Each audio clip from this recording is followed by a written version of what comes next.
है वास्तविक संख्याएं। वास्तविक संख्याओं का ये भाग 3 है। इस भाग में हम करेंगे एक्सरसाइज 1.2। एक्सरसाइज 1.2 में कुल 7 क्वेश्चन है। सातों के 7 क्वेश्चंस को इसी वीडियो में सोल्व करेंगे। इस एक्सरसाइज 1.2 को अगले पेज से। एक्सरसाइज का सबसे पहला क्वेश्चन, इसमें हमें दिया है निम्नलिखित संख्याओं को अभाज्य गुणनखंडों के रूप में व्यक्त कीजिए। क्वेश्चन नंबर 1 में हमें कुछ संख्याएं दी गई हैं। इन संख्याओं को हमें अभाज्य गुणनखंडों के रूप में लिखना है। तो सबसे पहले में हमें संख्या दी है 140। यहाँ पर मैं लिखूंगा 140, इसके गुणनखंड कर दूंगा। सबसे पहले 2 से करेंगे। 2 के पहाड़े में 14 आता है 7 पर, और जो ये 0 बची हमारी, ये वाली 0 ये एज इट इज़ यहाँ पर आ जाएगी। फिर से 2 से कर सकते हैं। 2 से करेंगे तो 2 के पहाड़े में 7 या फिर 7 के आसपास क्या आता है। 2 के पहाड़े में गाइज 2 तिया 6, यहाँ पर बचेगा 1। 7 में से 6 को घटाएंगे 1 बचेगा, उसके पीछे 0 लगाएंगे तो हो जाएगा 10। 2 के पहाड़े में 10 आता है 5 पर। अब ये संख्या जो हमारी आई है 35, ये 2 के पहाड़े में नहीं आएगी। 3 के पहाड़े में आएगी नहीं। 3 के बाद कौन से पहाड़े से करेंगे? 5 से। 5 के पहाड़े में 35 आता है 7 पर। 5 सते 35। अब 7 के अलावा और किसी पहाड़े में नहीं आता, तो यहाँ पर आ जाएगा 7, 1 पर ये चला जाएगा। तो जो हमारी ये संख्या है 140, इसके अभाज्य गुणनखंड क्या क्या हैं? यहाँ पर आप देख सकते हो, ये सारे इसके अभाज्य गुणनखंड हैं। लिख देंगे इसे इस प्रकार से 2 गुना में 2 गुना में 5 गुना में 7, या फिर हम इसे इस तरह से भी लिख सकते हैं। 2 यहाँ पर कितनी बार आया है? देखो 2 यहाँ पर 2 बार आया है, तो हम 2 पे 2 की पावर लगा देंगे। 2 की पावर 2 लगा देंगे। जितनी बार आएगा उतनी पावर होगी।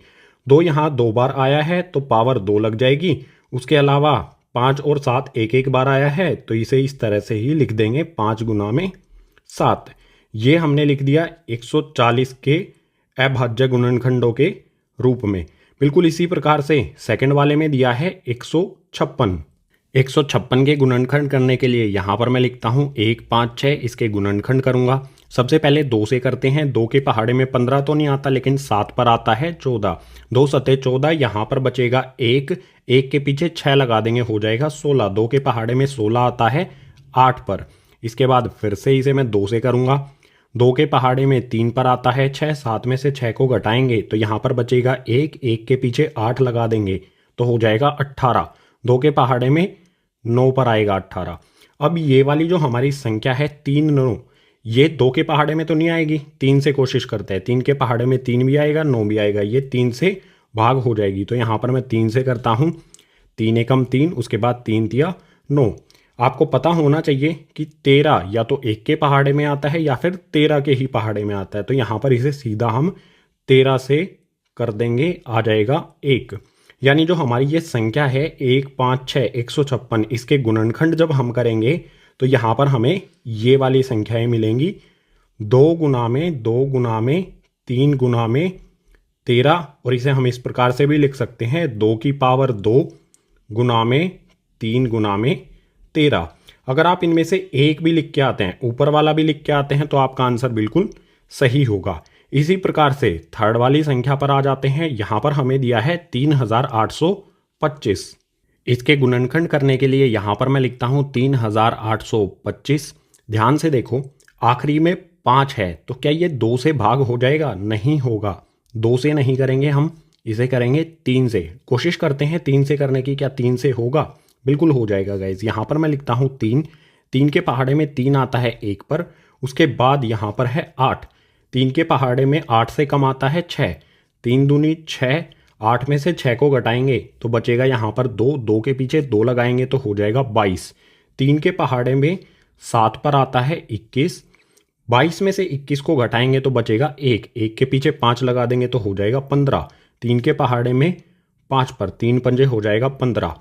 फिर से 3 से हो जाएगा, ये बिल्कुल आसान है। 3 से करेंगे तो 3 चौके 12, उसके बाद 3 दूनी 6, यहाँ पर बचेगा, यहाँ 7 जो है 6 लिया है हमने इसमें से, तो 1 बचा, ये हो जाएगा 15। फिर से यहाँ हो जाएगा 3 पंजे 15। अब ये 425 3 के पहाड़े में नहीं आता, तो इसे 5 से करेंगे। 5 से करने पर क्या आएगा? 3 के पहाड़े में 5 के पहाड़े में 42 तो नहीं आता, लेकिन 40 आता है। कितने पर? 5 अठे 40 बचेगा यहाँ पर 2, 42 में से 40 को घटाएंगे 2 बचेगा, 2 के पीछे 5 लगा देंगे तो हो जाएगा 25। 5 के पहाड़े में 25 आता है, 5 पर 5 पचे 25, फिर यहाँ पर आ जाएगा 85, इसको भी हम करेंगे 5 से, 5 एकम 5, 8 में से 5 को घटाएंगे तो बचेगा 3, 3 के पीछे 5 लगा देंगे तो हो जाएगा 35। 5 के पहाड़े में 35 आता है 7 पर, हमारी संख्या मिली है हमें 17। 17 या तो 1 के पहाड़े में आएगा या फिर 17 के पहाड़े में आएगा, यानी यहाँ पर 17 को हम 17 से ही करेंगे तो आ जाएगा 1। जो हमारी ये संख्या है 3825, इसके जब हम गुणनखंड करेंगे तो हमें प्राप्त होगा 3 गुना में 3 गुना में 5 गुना में 5 गुना में 17, या फिर हम इसे इस प्रकार से भी लिख सकते हैं, 3 यहाँ पर 2 बार आया है, 3 2 बार आया है और 5 2 बार आया है, तो 3 पे मैं लगा दूंगा पावर 2, गुना में 5 पे भी लगा दूंगा पावर 2 और गुना में आ जाएगा 17। दोनों में से किसी भी एक तरह से हमें इसे लिखना होगा। सो थर्ड पार्ट यहाँ पर हो गया कंप्लीट। क्वेश्चन नंबर 1 के और 2 पार्ट हैं, उनको देखते हैं गाइज नेक्स्ट पेज पर। अब क्वेश्चन नंबर 1 का 4th पार्ट, इसमें हमें संख्या दी है 5005, इसके गुणनखंड करते हैं। यहाँ पर मैंने लिख लिया इसे 5005। देखो इससे खुद से ट्राई करो इसको करने का, क्या ये 2 से भाग हो जाएगा? नहीं होगा। 3 से कोशिश करो, नहीं होगा। ये होगा गाइज 5 से। सबसे पहले 5 से करेंगे तो 5 एकम 5, उसके बाद 2 0 आती हैं, ये दोनों 0 ऐसा की ऐसी यहाँ पर आ जाएंगी, ये आ गई दोनों 0। उसके बाद लास्ट में यहाँ पर फिर से 5 है तो फिर से यहाँ पर आ जाएगा 5 एकम 5। अब जो हमारी ये संख्या आई है 1001, ये 5 के पहाड़े में नहीं आती, तो इससे आगे हम करेंगे इसे 7 से। 7 से करता हूँ, यहाँ पर लिखा मैंने 7, 7 के पहाड़े में 7 एकम 7, 10 में से हमने इस 10 को लिया, ठीक है। 10 में से 7 को घटाएंगे बचेगा 3, 3 के पीछे ये वाली 0 लगा देंगे हो जाएगा 30। 7 के पहाड़े में 28 आता है, 7 चौके 28, 30 था, 28 घटाएंगे 30 में से तो बचेगा 2, 2 के पीछे 1 लगाएंगे तो हो जाएगा 21। 7 के पहाड़े में 21 आता है 3 पर, हमें संख्या मिली 143। ये 7 से भाग नहीं होगी, तो इसके बाद 7 के बाद हम किससे करते हैं? 11 से। यहाँ पर मैंने लिखा 11, 11 एकम 11, 14 में से 11 को घटाएंगे तो बचेगा 3 और उसके पीछे ये 3 लगा देंगे तो हो जाएगा 33। 11 के पहाड़े में 33 आता है 3 पर। अब हमें संख्या मिल गई है 13, 13 को हम करेंगे 13 से, 13 के पहाड़े में 13 आता है 1 पर। ये हमारे गुणनखंड आ गए हैं, अभाज्य गुणनखंड, यानी जो हमारी ये संख्या है 5005, जब हम इसके अभाज्य गुणनखंड करेंगे तो हमें प्राप्त होगा 5 गुना में 7 गुना में 11 गुना में 13, ये हो जाएंगे इसके अभाज्य गुणनखंड। आखिरी वाली संख्या पर आते हैं, क्वेश्चन नंबर 1 की 5वीं संख्या पर जो दी है 7429। इसको यहाँ पर मैं लिख लेता हूँ 7429। इस संख्या के गुणनखंड करेंगे। आप एक बार वीडियो को रोको और एक बार कोशिश करो, क्या ये 2 से होगा? 2 से पूरा भाग होगा, 3 से होगा, 5 से होगा, 7 से होगा, 11 से होगा या 13 से होगा? किसी भी संख्या से आप इसको पूरी तरह से भाग नहीं कर पाएंगे। तो कौन सी संख्या करेंगे? 13 के बाद हम लेंगे 17। 17 के पहाड़े से इसे करूँगा। 17 के पहाड़े को कहाँ तक लेके जाऊँ? 74 है, 17 के पहाड़े में 4 पर आता है 68। 74 में से 68 को घटाऊंगा तो बचेगा 6, 6 के पीछे 2 लगा दूंगा तो हो जाएगा 62। अब 17 के पहाड़े को 3 तक लेके जाऊंगा, 17 ये होता है 51। 62 में से 51 को घटाऊंगा तो बचेगा 11, 11 के पीछे 9 लगा दूंगा तो हो जाएगा 119। 17 के पहाड़े में 7 पर आता है 119। 17 से जब हम इसको भाग कर देंगे तो हमें मिल जाएगा 437। अब क्या ये संख्या दोबारा 17 से होगी? नहीं होगी। हम करेंगे अब इसे 19 से। यहाँ पर मैं लिखता हूँ 19। 19 के पहाड़े को 2 तक लेके जाऊंगा। 19 के पहाड़े में 2 पर आता है 38। इस 43 में से 38 को घटाऊंगा तो बचेगा 5, 5 के पीछे 7 लगा दूंगा हो जाएगा 57। 19 के पहाड़े में 57 कब आता है? 3 पर। हमें मिल जाएगी संख्या 23 जब हम 437 को 19 से भाग कर देंगे। अब 23 खुद से हमारी एक अभाज्य संख्या है तो इसको हम 23 से ही करेंगे। 23 को 23 से भाग करेंगे तो आ जाएगा 1। यानी हमारी जो ये संख्या है 7429, इसके जो अभाज्य गुणनखंड हैं वो क्या हो जाएंगे, 17, 19 और 23। इनको इस प्रकार से लिख देंगे, 17 गुना में 19 गुना में 23। बिल्कुल आसान हमारा पहले वाला क्वेश्चन हो गया कंप्लीट। हमें बिल्कुल आसान इस तरह से अभाज्य गुणनखंडों के रूप में हमारी संख्याओं को लिखना है। अब क्वेश्चन नंबर 2 को देखते हैं नेक्स्ट पेज पर। अब क्वेश्चन नंबर 2 में हमें दिया है पूर्णांकों के निम्नलिखित युग्मों के एचसीएफ और एलसीएम ज्ञात कीजिए तथा इसकी जांच कीजिए कि दो संख्याओं का गुणनफल बराबर एचसीएफ गुणा एलसीएम है। हमें इस प्रकार से दो संख्याएं दी गई हैं, इन दोनों संख्याओं का हमें एचसीएफ और एलसीएम ज्ञात करना है, निकालना है और ये भी जांच करनी है कि दोनों संख्याओं का गुणनफल यानी कि इन दोनों संख्याओं को जब एक दूसरे से गुना किया जाएगा तो ये बराबर होगा एचसीएफ गुना में एलसीएम के। क्वेश्चन नंबर 2 के कुल 3 भाग हैं। इसमें पहले भाग में हमें दिया है दो संख्याएं 26 और 91। इनका हल प्रारंभ होता है यहाँ से। सबसे पहले एचसीएफ और एलसीएम निकालेंगे। दोनों संख्याओं को लिख लेंगे इस प्रकार से 26 और 91। सबसे पहले क्या करना होगा, एचसीएफ और एलसीएम निकालने के लिए गुणनखंड करने होंगे इन दोनों संख्याओं के। 26 का गुणनखंड करेंगे इस प्रकार से आप कर सकते हो, 2 से करेंगे तो ये जाएगा 13 पर, उसके बाद 13 से करेंगे तो आ जाएगा 1। 26 के गुणनखंड हो जाएंगे 2 और 13।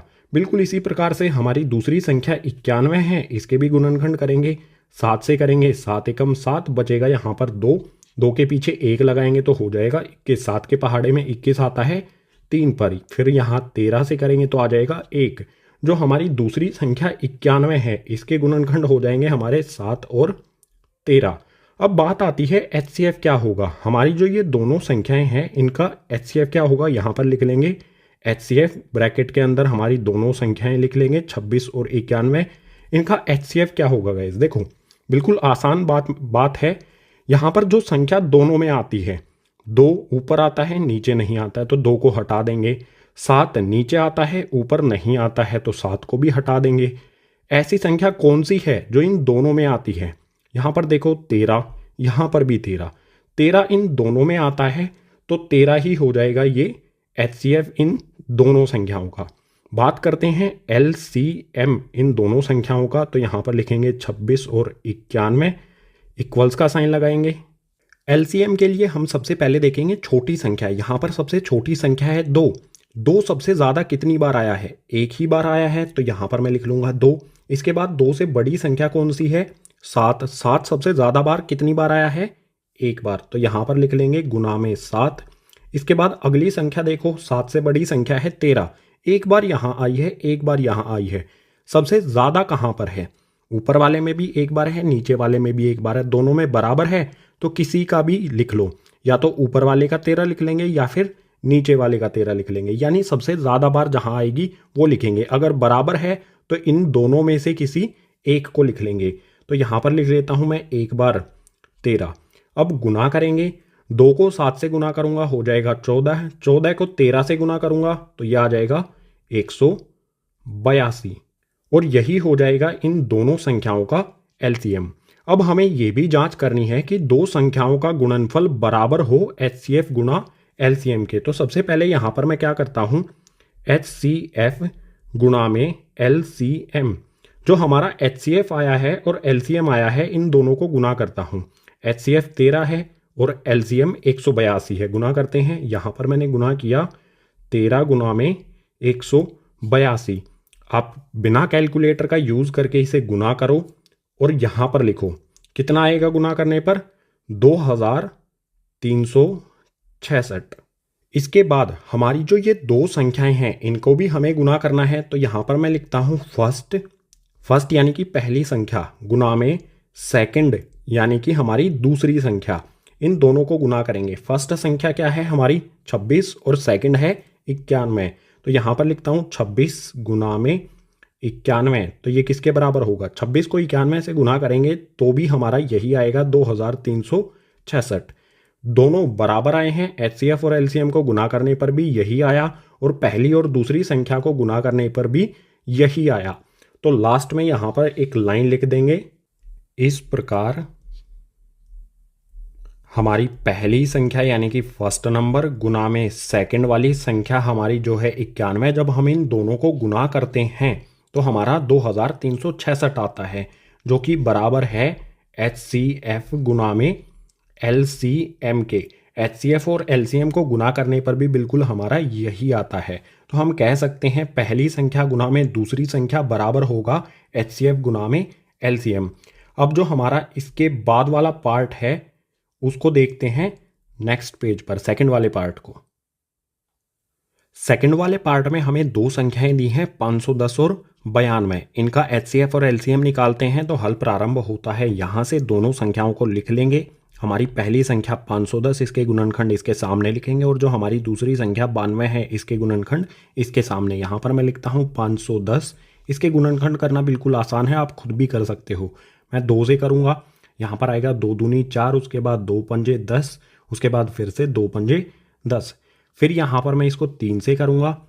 3 से करने पर यहाँ आएगा 3 अठे 24, उसके बाद 1 बचेगा, 1 के पीछे 5 लगाएंगे तो हो जाएगा 15।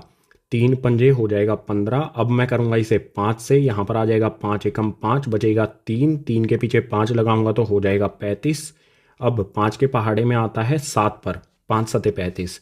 17 खुद हमारी एक अभाज्य संख्या है तो इसको 17 से ही करेंगे, आ जाएगा 1। जो 510 है इसके गुणनखंड हो जाएंगे ये, 510 के सामने लिख देंगे। यहाँ पर आ जाएगा 2 गुना में 3 गुना में 5 गुना में 17। बिल्कुल इसी प्रकार से हमारी दूसरी संख्या जो 92 है इसके भी गुणनखंड करेंगे। यहाँ पर मैं लिख देता हूँ 92। सबसे पहले 2 से करूँगा। 2 चौके हो जाएगा 8, बचेगा 1, 12 बन जाएगा। 12 2 के पहाड़े में आता है 6 पर, फिर 2 से कर लेंगे। 2 दूनी 4, 2 तिया 6, इसके बाद ये जाएगा 23 पर, क्योंकि 23 अपने आप में ही एक अभाज्य संख्या है। 23 के पहाड़े में 23 आता है 1 पर।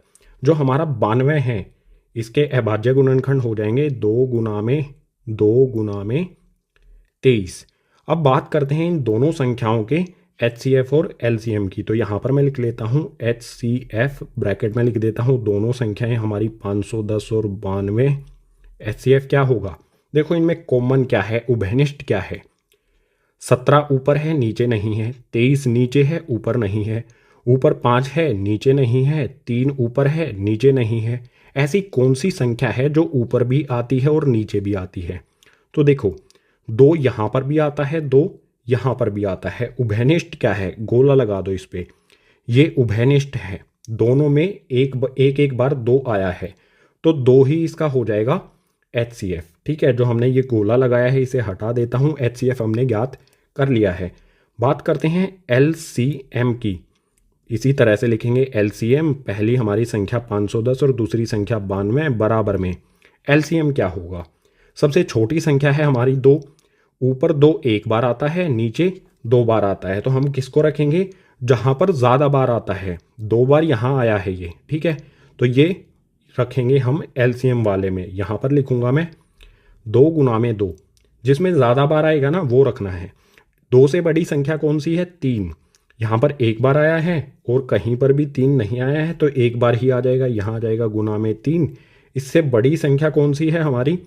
यहाँ पर है 5, नीचे नहीं है, सिर्फ एक बार यहीं पर दिखाई देता है तो यहाँ पर आ जाएगा गुना में 5। इससे बड़ी संख्या कौन सी है हमारी? 17 एक बार आया है और 23 एक बार आया है, इन दोनों को लिख लेंगे। गुना में यहाँ आ जाएगा 17, गुना में आ जाएगा 23। इनको गुना करेंगे, गुना करने पर क्या आएगा? यहाँ पर आ जाएगा गाइस 23,460। ये आ जाएगा LCM इन दोनों संख्याओं 510 और 92 का। अब जांच करनी है हमें, अगर HCF गुना में LCM करूँगा तो क्या आएगा? HCF हमारा कितना है? 2 और LCM है 23,460। इन दोनों को गुना करते हैं। यहाँ पर मैं लिखता हूँ 2 गुना में 23,460 बराबर क्या होगा? 2 से गुना करने पर ये हो जाएगा 46,920।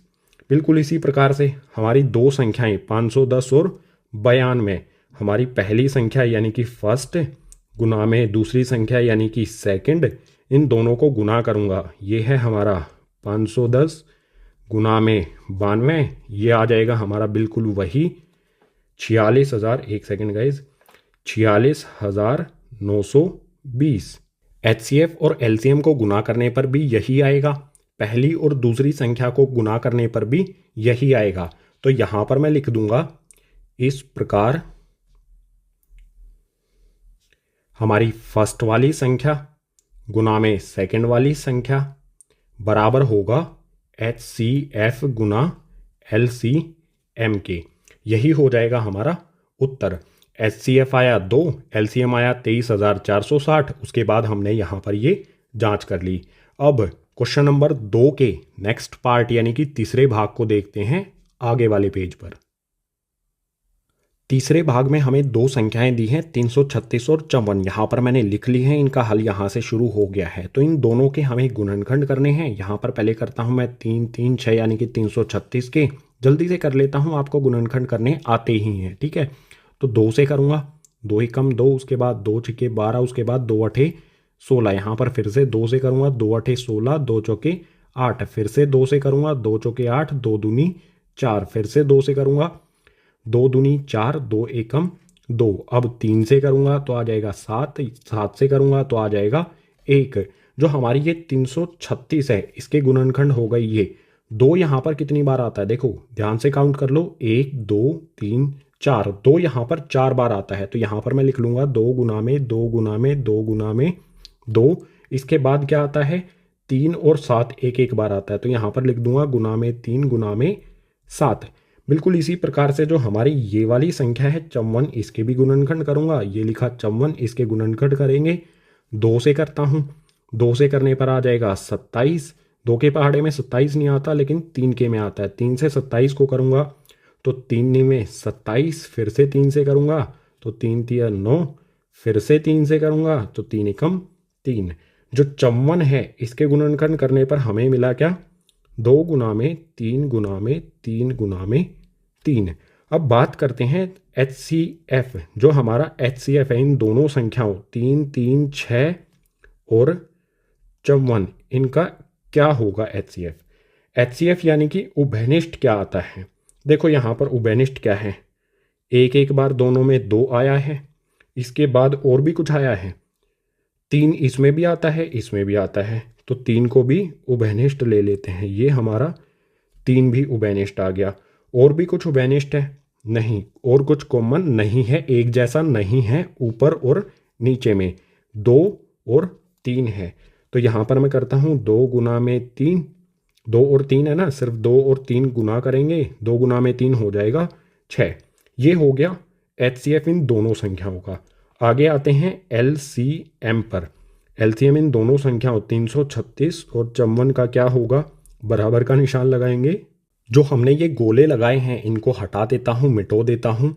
और इसके अलावा जो हमने यहाँ पर ये गुणनखंड किए हैं इनको भी रब कर देता हूँ। अब इनकी ज़रूरत नहीं है, हमें ये करके दिखाने की भी ज़रूरत नहीं होती। अगर आप इस तरह से लिख सकते हैं तो उसकी ज़रूरत हमें नहीं है। LCM पर आते हैं। LCM में सबसे छोटी संख्या देखो, सबसे पहले इनमें क्या है, 2 है। यहाँ पर 2 4 बार आया है, यहाँ पर 1 बार आया है। तो हमें क्या देखना है, जो ज़्यादा बार आया है। यहाँ पर 4 बार आया है तो हमें 4 बार वाले को उठा के सीधा यहाँ रख देंगे। तो मैं लिख देता हूँ 2 गुना में 2 गुना में 2 गुना में 2। 2 से बड़ी संख्या कौन सी है, 3। 3 यहाँ पर 1 बार आया है और नीचे 3 बार आया है। हमें क्या करना है, जिसमें ज़्यादा बार आया है उस पूरे को ही उठा लेना है। तो इस वाले पार्ट को 3 गुना में 3 गुना में 3, इस पूरे को उठा लेना है, यहाँ मल्टीप्लाई कर देना है, गुना कर देना है। तो गुना में 3 गुना में 3 और गुना में 3। 3 से बड़ी संख्या देखो कौन सी है, 3 से बड़ी संख्या 7 है। यहीं पर आया है सिर्फ 1 बार, तो इसे गुना कर देंगे 7। अब इनको गुना करो, 2 गुना 2 गुना 2 गुना 2, मतलब यानी कि इन सभी को गुना कर लो, कैलकुलेटर के बिना कर लेना, ठीक है। गुना करने पर जो भी हमारा उत्तर होगा वही हो जाएगा LCM। खुद से गुना करो, क्या उत्तर आएगा आपका, क्या 3024 आया।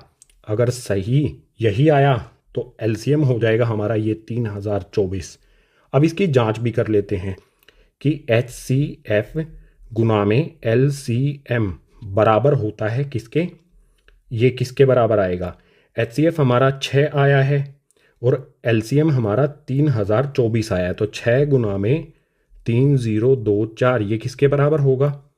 ये हो जाएगा 18,144, जब 6 और 3024 को गुना करेंगे ये आएगा।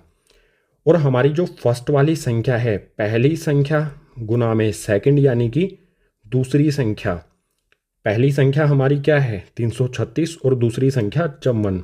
यहाँ पर लिखता हूँ 336 गुना में 54, ये किसके बराबर होगा? इसका भी हमारा बिल्कुल यही उत्तर आएगा। जब हम इन दोनों को गुना करेंगे तो यहाँ पर फिर से आ जाएगा 18,144। यहाँ पर देखो HCF और LCM को गुना किया तो भी ये आएगा 18,144, पहली और दूसरी संख्या को गुना किया तो भी 18,144। यानी मैं यहाँ पर कह सकता हूँ कि HCF गुना में LCM बराबर होगा हमारी फर्स्ट यानी कि पहली संख्या गुना में सेकंड यानी कि दूसरी संख्या। ये हमें जांच करनी थी। हमने HCF निकाल लिया 6, LCM निकाल लिया 3024 और जांच यहाँ पर हमने कर ली। जब HCF और LCM को गुना करते हैं तो भी यही आता है, फर्स्ट और सेकंड जो हमारी ये टर्म है, हमारी जो संख्याएं हैं, तब गुना करते हैं तो भी हमारा बिल्कुल वही आता है। सो गाइस, क्वेश्चन नंबर 2 इसी के साथ हो गया कंप्लीट। अब क्वेश्चन नंबर 3 को देखते हैं नेक्स्ट पेज पर। अब क्वेश्चन नंबर 3 में दिया है अभाज्य गुणनखंड विधि द्वारा निम्नलिखित पूर्णांकों के LCM और HCF ज्ञात कीजिए। जो भी हमें यहाँ पर ये संख्याएं दी गई हैं, इनका हमें LCM और HCF निकालना है अभाज्य गुणनखंड विधि का इस्तेमाल करके। सो फर्स्ट पार्ट में यहाँ पर हमें संख्या दी है 12, 15 और 21, 3 संख्याएं हैं। इनका LCM और HCF निकालते हैं। हल शुरू होता है यहाँ से। तीनों संख्याओं को लिख लेंगे इस तरह से, 12 आ गया, 15 लिख लिया और इसके बाद तीसरी संख्या आ गई हमारी 21।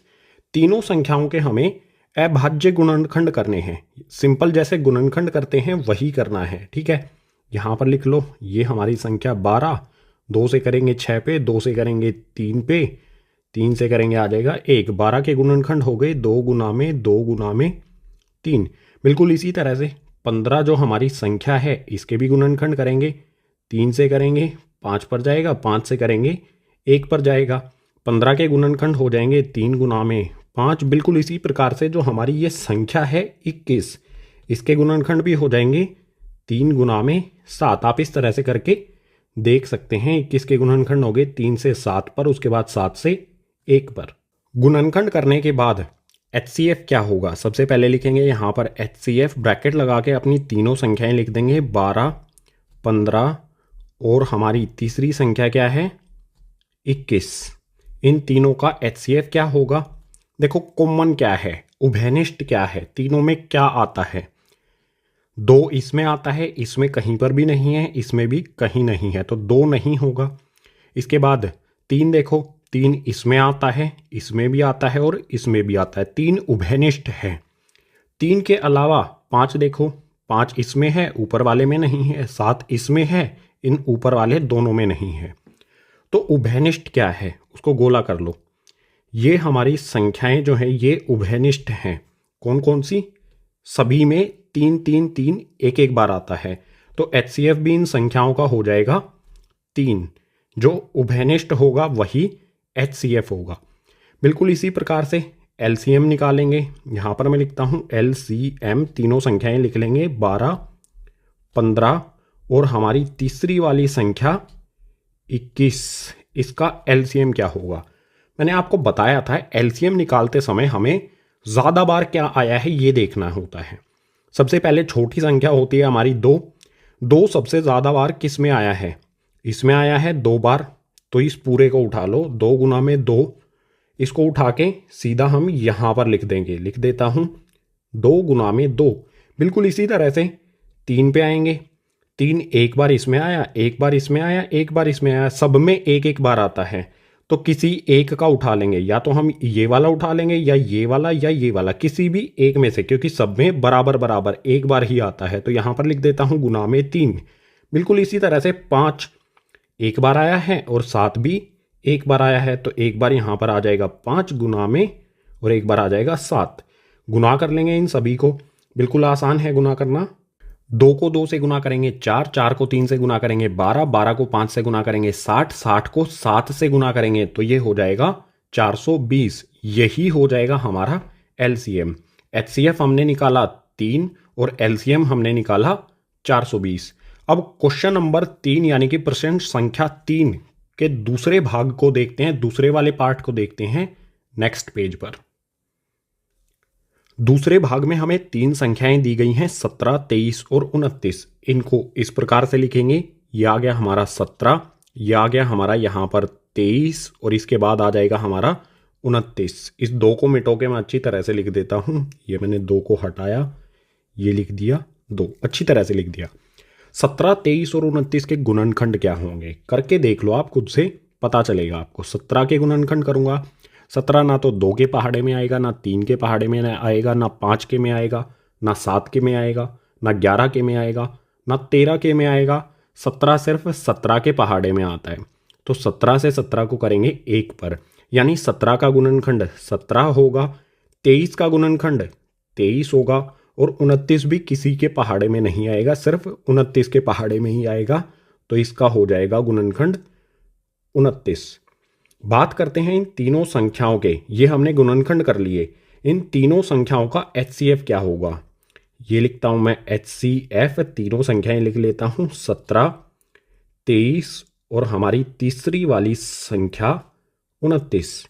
इसका एचसीएफ क्या होगा, कुछ भी उभयनिष्ठ यानी कि कॉमन नहीं है। यहां पर 17 है, यहां पर 23, यहां पर 29, कुछ भी कॉमन नहीं है, कुछ भी ऐसी चीज नहीं है जो इसमें भी आती हो, इसमें भी आती हो और इसमें भी आती हो। तो इस कंडीशन में, इस स्थिति में एचसीएफ होगा हमारा 1। ठीक है, एलसीएम पर आ जाते हैं। ये लिखा मैंने एलसीएम। एलसीएम 17, 23 और हमारी तीसरी वाली संख्या 29 का क्या होगा। एलसीएम में मैंने क्या कहा था, हमें हमेशा छोटी संख्या से शुरू करना है। सबसे छोटी संख्या है 17, यहीं पर आता है एक बार, तो यहाँ लिख लूँगा मैं 17, गुना में इससे बड़ी वाली संख्या यहाँ पर है 23, ये भी एक बार यहीं पर आती है, तो इसको लिख देंगे गुना में 23, इसके बाद गुना में 29, क्योंकि 29 भी यहाँ एक ही बार आया है, तो यह आ जाएगा हमारा 29। 17, 23 और 29 इन तीनों को गुना करो, गुना करने पर क्या आएगा 11,339, 11,339। ये हो गया एचसीएफ, सॉरी एलसीएम, ये हो गया एलसीएम और एचसीएफ हमारा आ गया 1। अब क्वेश्चन नंबर 3 के लास्ट यानी कि थर्ड पार्ट को देखते हैं नेक्स्ट पेज पर। प्रश्न संख्या 3 के तीसरे पार्ट में हमें 3 संख्याएं दी हैं 8, 9 और 25। इन तीनों का एलसीएम और एचसीएफ दोनों निकालते हैं। फटाफट से इनके करते हैं हम गुणनखंड। 8 का गुणनखंड क्या होगा, यहाँ पर मैं लिखता हूँ 8, इसके गुणनखंड करता हूँ 2 से 4 पर, फिर से 2 से करूँगा 2 पर, फिर से 2 से करूँगा तो आ जाएगा 1। 8 के गुणनखंड हो गए 2 गुना में 2 गुना में 2। बिल्कुल इसी तरह से 9 लिखता हूँ, 9 के गुणनखंड क्या होंगे, ये लिखा मैंने 9। आसान है ना गुणनखंड करना, 3 से करेंगे 3 पर, फिर से 3 से करेंगे 1 पर, 9 के गुणनखंड हो जाएंगे 3 गुना में 3। बिल्कुल इसी तरह से आप 25 के गुणनखंड खुद से कर सकते हो। यहाँ पर लिखेंगे 25, 5 से करूँगा 5 पर, फिर से 5 से करूँगा 1 पर, 25 के गुणनखंड हो जाएंगे 5 गुना में 5। बात करते हैं एचसीएफ की। एचसीएफ क्या होगा, वीडियो को रोक के नीचे कमेंट करके बताओ। एचसीएफ यहाँ पर मैं लिखता हूँ 8, दूसरी संख्या 9 और तीसरी संख्या हमारी 25। इन तीनों का एचसीएफ क्या होगा बताओ गाइज, कमेंट कर दो। यहाँ पर कुछ भी कॉमन नहीं है, कुछ भी उभयनिष्ठ नहीं है। 2 इसमें आता है, इन दोनों में नहीं आता। 3 इसमें आता है, ऊपर वाले और नीचे वाले में नहीं आता। 5 इसमें आता है, ऊपर वाले दोनों में नहीं आता। यानी कुछ भी ऐसा नहीं है जो इन तीनों में आए। तो इस कंडीशन में एचसीएफ होता है 1। आते हैं एलसीएम पर। यहाँ पर लिखा मैंने एलसीएम, सीधा 8, 9 और हमारी तीसरी वाली संख्या 25। इनका एलसीएम कितना होगा, आसान है ना बिल्कुल।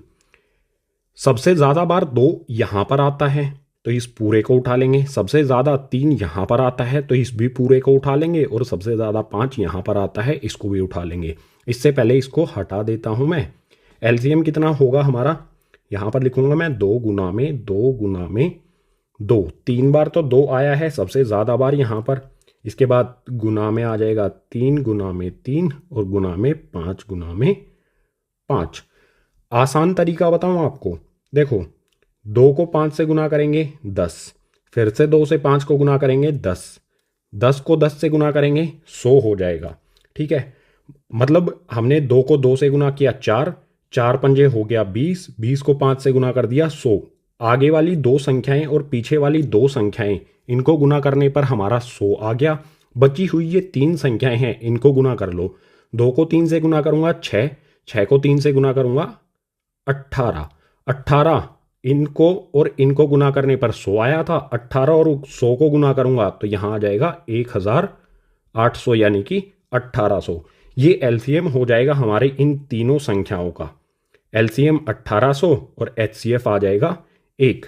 क्वेश्चन नंबर 3 हो गया कंप्लीट। क्वेश्चन नंबर 4 को देखते हैं गाइज नेक्स्ट पेज पर। क्वेश्चन नंबर 4, इसे पढ़ते नहीं है, सीधा समझते हैं। यहां पर हमें एचसीएफ दिया गया है 306 और 657 का। एचसीएफ कितना है इन दोनों संख्याओं का? 9। ये हमें दिया है। हमें क्या करना है? एलसीएम ज्ञात करना है इन्हीं दोनों संख्याओं का। इन्हीं दोनों संख्याओं का एलसीएम क्या होगा ये हमें बताना है। तो तरीका क्या होगा? फॉर्मूला मैंने आपको बताया था भाग 1 परिचय में, तो ज़रूर देख लेना अगर आपने भाग 1 परिचय को नहीं देखा है। लिंक आपको नीचे डिस्क्रिप्शन बॉक्स में मिल जाएगा। फॉर्मूला क्या था गाइज? फॉर्मूला अप्लाई करेंगे यहाँ पर एलसीएम गुना में एचसीएफ बराबर में फर्स्ट यानी कि हमारी पहली वाली संख्या गुना में सेकंड यानी कि हमारी दूसरी वाली संख्या। आसान सा ये फॉर्मूला है। इस फॉर्मूले में हम अपनी वैल्यूज़ को रखेंगे और हमारा आंसर आ जाएगा। एलसीएम हमें ज्ञात करना है, तो यहाँ एलसीएम ऐसा का ऐसा गुना में एचसीएफ। एचसीएफ हमें कितना दिया गया है? देखो इन दोनों संख्याओं का एचसीएफ हमें यहाँ पर दिया गया है 9। तो इस एचसीएफ की जगह पर मैं लिख दूंगा 9 बराबर का निशान लगाऊंगा। हमारी फर्स्ट यानी कि पहली संख्या कितनी है? 306। तो इस फर्स्ट की जगह पर मैं लिख देता हूँ 306, गुना का निशान ऐसा का ऐसा आ जाएगा। और सेकंड यानी कि दूसरी संख्या हमारी कितनी है? 657। ये लिख देता हूँ इसकी जगह पर, ये आ गया 6 5 7 यानी कि 657। एलसीएम हमारा ऐसा का ऐसा आ जाएगा, बराबर का निशान लगाएंगे। 306 गुना में 657 भी ऐसा का ऐसा। एलसीएम के साथ यहाँ पर गुना में क्या है? 9। इसको दूसरी तरफ लेके जाएंगे तो ये हो जाएगा यहाँ पर भाग में, यानी कि नीचे आ जाएगा 9। ठीक है, आसान सा है कॉन्सेप्ट। गुना में इधर कुछ है, दूसरी तरफ भेजेंगे तो भाग में हो जाएगा। 9 से यहाँ पर 306 को काटेंगे। 9 से 306 को काटूंगा, 9 तिया 27, 30 में से 27 को घटाएंगे बचेगा 3, 3 के पीछे 6 लगाएंगे तो बन जाएगा 36। 9 के पहाड़े में 36 कब आता है? 4 पर। 9 चौके 36, यानी हमारा एलसीएम क्या आएगा? 34 यहाँ पर है, गुना में 657। 34 को 657 से गुना करने पर हमें प्राप्त हो जाएगा एलसीएम। अब गुना करना बिल्कुल आसान है यार, ये तो 6ठी 7वीं वाला काम है।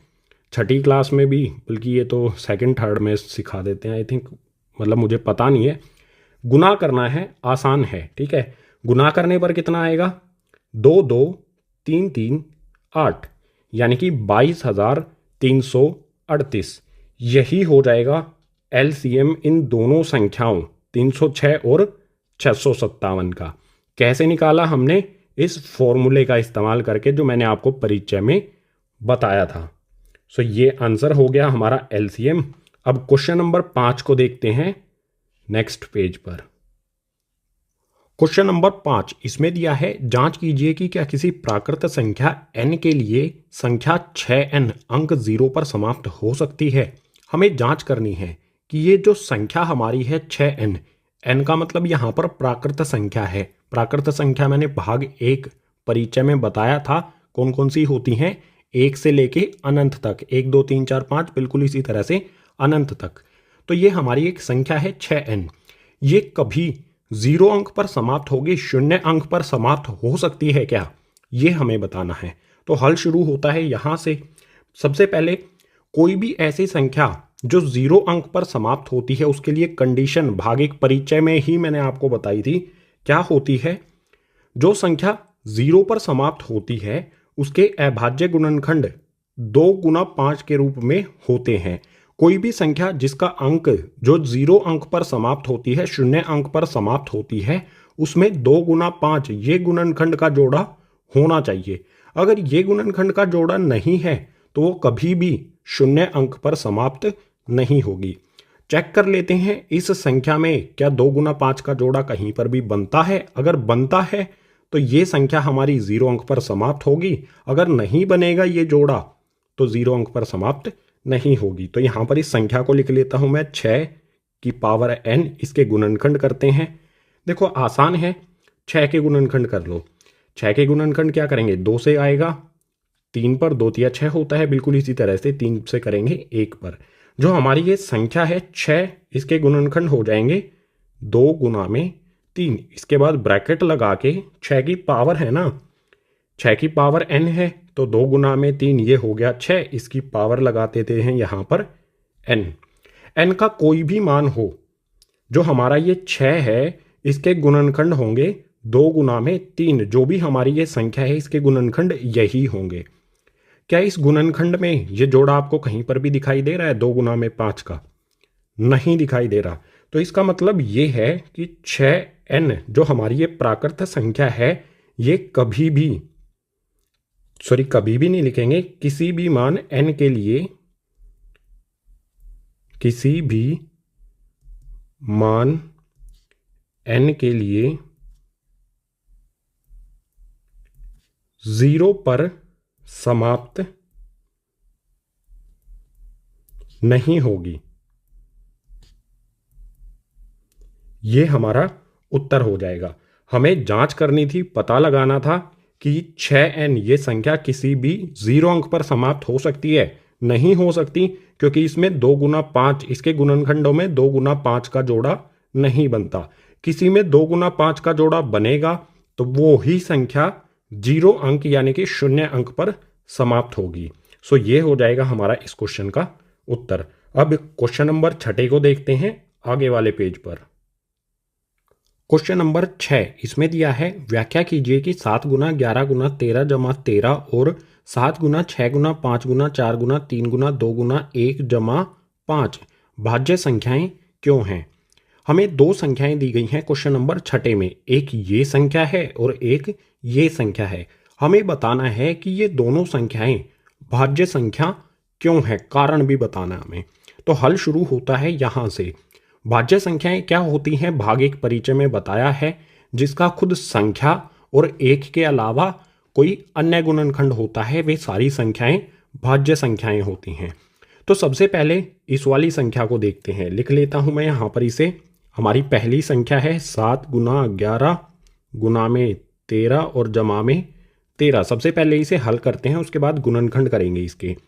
यहाँ पर 7 को 11 से गुना करूँगा, 7 को 11 से गुना करने पर आ जाएगा यहाँ पर 77, गुना का 13 हमारा ऐसा का ऐसा और जमा का 13 भी हमारा ऐसा का ऐसा।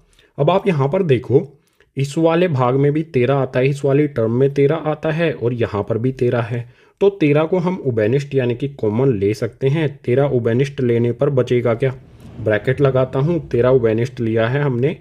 सो यहाँ पर देखो, इसमें से मैंने ये 13 उभयनिष्ठ ले लिया तो यहाँ पर बचेगा 77। गुना का निशान लगाएंगे, 13 की जगह पर क्या आएगा, 13 मैं उभयनिष्ठ ले चुका हूँ, 13 के पहाड़े में 13 आता है 1 पर, जमा का निशान लगाऊंगा। यहाँ पर ये 13 है, उभयनिष्ठ 13 ले चुका हूँ तो यहाँ पर क्या आएगा, 13 के पहाड़े में 13 आता है 1 पर, ब्रैकेट बंद। हल करो, अब 13 आ जाएगा हमारा ऐसा का ऐसा। 77 को 1 से गुना कर दूंगा तो 77 ही रहेगा और जमा का निशान लगाऊंगा, 1 आ जाएगा, ब्रैकेट बंद। इसके बाद आगे फिर से हल करते हैं। 13 77 जमा में 1, 77 में 1 जोड़ दूंगा तो ये हो जाएगा 78। ब्रैकेट हमारा हल हो गया। ब्रैकेट और 13 के बीच में कोई भी निशान नहीं है तो इट मीन्स ये गुना है। हमारी संख्या इस रूप में आ गई है 13 गुना में 78। अब 78 के गुणनखंड क्या होंगे, देखो गाइज 78 के गुणनखंड कर लेते हैं फटाफट से। 2 से जाएगा ये 39 पर, फिर 3 से करेंगे जाएगा 13 पर, फिर 13 से करेंगे तो आ जाएगा 1 पर। गुणनखंड के रूप में हम अपनी संख्या को लिखेंगे। यहाँ पर आ जाएगा 13 गुना में 78 को मैं किस प्रकार से लिख सकता हूँ, 78 के गुणनखंड के रूप में, जो क्या है 2 गुना में 3 गुना में 13। अब हमारी जो भी ये संख्या है, यहाँ पर जो भी हमारी ये संख्या है, इसका 1 के अलावा और इस संख्या के अलावा कई सारे यहाँ पर गुणनखंड हैं। इस संख्या का गुणनखंड 13 भी है, 2 भी है, 3 भी है और फिर से 13 भी है। तो ये संख्या क्या होगी, भाज्य या फिर अभाज्य? भाज्य संख्या होगी, क्योंकि कई सारे इसके गुणनखंड हमें दिखाई दे रहे हैं। तो यहाँ पर हम लिख देंगे, यहाँ पर मैं लिख दूंगा यह भाज्य संख्या है, क्योंकि इसके 1 के अलावा अन्य गुणनखंड भी हैं। 1 के अलावा कई सारे इसके गुणनखंड हैं, इसीलिए ये वाली हमारी जो संख्या है ये हो जाएगी भाज्य संख्या। बिल्कुल इसी प्रकार से इस वाली संख्या को हल करते हैं। यहाँ पर इसे हटा देता हूँ मैं 78 के गुणनखंड को। यहाँ पर मैं लिखता हूँ 7 गुना में 6 गुना 5 गुना 4 गुना 3 गुना 2 गुना 1 और जमा में 5। ये हमारी एक बड़ी सी संख्या है। वैसे अब इसको हल करने पर यह संख्या छोटी सी हो जाएगी। आप यहाँ पर देखो, जो गुना वाले हमारी टर्म्स हैं, ये एक टर्म है और जमा के निशान के बाद हमारी एक टर्म है। इसमें 5 आता है और यहाँ पर भी 5 है, यानी कि 5 को हम उभयनिष्ठ रख सकते हैं। तो 5 को उभयनिष्ठ में रख लेता हूँ। बचेगा क्या, देखो आसान सा है। इसमें से मैंने 5 उभयनिष्ठ ले लिया, तो 5 की जगह पर 5 के पहाड़े में 5 आता है 1 पर, यानी इस 5 की जगह पर हम 1 रख देंगे। यहाँ पर आ जाएगा हमारा 7 गुना 6 गुना 1, 5 की जगह पर 1 लिखा है मैंने। उसके बाद गुना में 4 गुना में 3 गुना 2 गुना 1, जमा का निशान लगाऊंगा। 5 के पहाड़े में 5 कब आता है 1 पर, इसको हमने उभयनिष्ठ ले लिया है, तो इस 5 के स्थान पर हम रख देंगे 1, ब्रैकेट कर देंगे बंद। सभी को गुना करो। गुना करने पर क्या आएगा, 7 को 6 से गुना करेंगे 42, 42 को 1 से गुना करेंगे, फिर 4 से, फिर 3 से, फिर 2 से, फिर 1 से। गुना करने पर क्या आएगा, 5 हमारा ऐसा का ऐसा। इन सभी की गुना कर दूंगा तो यहाँ पर आ जाएगा 1008। सही तरह से गुना करना है, गलती नहीं करनी है। सबको गुना करने पर 1008 आएगा। उसके बाद जमा का 1 हमारा ऐसा का ऐसा, यह आ गया हमारा जमा का 1। अब हमारा यह आ जाएगा 5, ब्रैकेट के अंदर क्या होगा, 1008 में हम 1 जोड़ देंगे। 1008 में 1 जोड़ने पर हो जाएगा 1009। यहाँ पर भी आप देख सकते हो कि जो भी हमारी ये संख्या है, इसका इस संख्या का 1 के पहाड़े के अलावा यहाँ पर 5 और 1009 ये दो गुणनखंड और हैं। तो इसमें भी हम यहाँ पर लिख देंगे यह भाज्य संख्या है, क्योंकि इसके 1 के अलावा अन्य गुणनखंड भी हैं। हमारी दूसरी वाली संख्या ये भी भाज्य संख्या है, क्योंकि 1 के अलावा इसका 5 भी गुणनखंड है और 1009 भी इसी संख्या हमारी इस वाली संख्या का गुणनखंड है। 1 के अलावा और उस संख्या के अलावा अन्य गुणनखंड अगर होंगे तो ऐसी संख्याओं को हम भाज्य संख्या कहते हैं। तो इन दोनों संख्याओं के यहाँ पर 1 के अलावा और इस संख्या के अलावा कई सारे गुणनखंड यहाँ पर भी हैं और यहाँ पर भी हैं। तो ये दोनों संख्याएं हो जाएंगी हमारी भाज्य संख्याएं। अब इस एक्सरसाइज 1.2 का आखिरी क्वेश्चन देखते हैं आगे वाले पेज पर। आखिरी यानी कि क्वेश्चन नंबर 7 इसमें दिया है, किसी खेल के मैदान के चारों ओर एक वृत्ताकार पथ है। इस मैदान का एक चक्कर लगाने में सोनिया को 18 मिनट लगते हैं, जबकि इसी मैदान का एक चक्कर लगाने में रवि को 12 मिनट लगते हैं। मान लीजिए वे दोनों एक ही स्थान और एक ही समय पर चलना प्रारंभ करके एक ही दिशा में चलते हैं। कितने समय बाद वे पुनः प्रारंभिक स्थान पर मिलेंगे? क्वेश्चन थोड़ा सा लंबा है, तो इसे इस आकृति से समझ लेते हैं। एक खेल का मैदान है, उसके चारों ओर एक पथ यानी कि रास्ता है वृत्ताकार यानी गोलाकार। इस गोलाकार वृत्ताकार पथ का एक चक्कर लगाने में सोनिया को 18 मिनट लगते हैं और इसी पथ का चक्कर लगाने में रवि को 12 मिनट लगते हैं। रवि और सोनिया एक ही स्थान से एक ही दिशा में एक ही समय पर, मान लीजिए इस स्थान से दोनों ऊपर की ओर इस दिशा में एक ही समय पर वे निकलते हैं। तो हमें बताना है कि वे इसे प्रारंभिक स्थान कहा गया है, जहां से वे चलना शुरू करते हैं उसी स्थान पर वे कितनी देर बाद एक दूसरे को मिलेंगे, कितनी देर बाद वो एक दूसरे से उनकी मुलाकात होगी इसी प्रारंभिक स्थान पर। तो यहां पर हमें दो संख्याएं दी हैं। देखो, सोनिया को 18 मिनट लगते हैं, रवि को 12 मिनट लगते हैं। 18 और 12 का हम एलसीएम निकाल लेंगे। वो एलसीएम ही वो समय होगा जब वो एक दूसरे से प्रारंभिक यानी कि इस स्थान पर एक दूसरे से दोबारा मिलेंगे। तो यहाँ पर दो संख्याएं हैं हमारी, लिख लेता हूँ। ये है 18 और ये है हमारा 12। 18 का हम एलसीएम गुणनखंड करेंगे। 18 के गुणनखंड क्या होंगे? 2 गुना में 3 गुना में 3। 12 के गुणनखंड क्या होंगे? 2 गुना में 2 गुना में 3। गुणनखंड करना आसान है, आप इस तरह से 12 और 18 के गुणनखंड कर सकते हैं। उत्तर हमारा, गुणनखंड हमारे यही आएंगे। ठीक है, अब बात करते हैं एलसीएम की। इन दोनों संख्याओं 18 और 12 का एलसीएम क्या होगा? बिल्कुल आसान है। सबसे पहले देखो, छोटी संख्या कौन सी है गुणनखंडों में? 2। 2 के यहाँ पर एक बार आया है, यहाँ पर 2 बार आया है 2। जहाँ भी ज़्यादा होता है उसको उठाना है हमें। 2 यहाँ पर 2 बार आया है तो इस पूरे को हम उठा लेंगे। 2 गुना में 2 को उठा के यहाँ लिख देंगे। ये लिख देता हूँ मैं, 2 गुना में 2। बिल्कुल इसी तरह से 2 से बड़ा गुणनखंड कौन सा है? 3। 3 यहाँ पर 2 बार आया है और यहाँ पर 1 बार आया। हमें हमेशा एलसीएम निकालते समय ज़्यादा वाला देखना है। ज़्यादा 3 यहाँ पर आया है, ज़्यादा बार 3 यहाँ पर आया है, तो इस पूरे को उठा के 3 गुना 3 को उठा के हम यहाँ गुना कर देंगे। तो यहाँ लिख दूंगा गुना में 3, फिर से गुना में 3। एलसीएम कितना आएगा? आसान है गुना करना। 2 को 2 से गुना करेंगे तो हो जाएगा 4, 4 को 3 से गुना करेंगे तो हो जाएगा 12, 12 को 3 से गुना करेंगे तो हो जाएगा 36। मिनट भी लिख देंगे।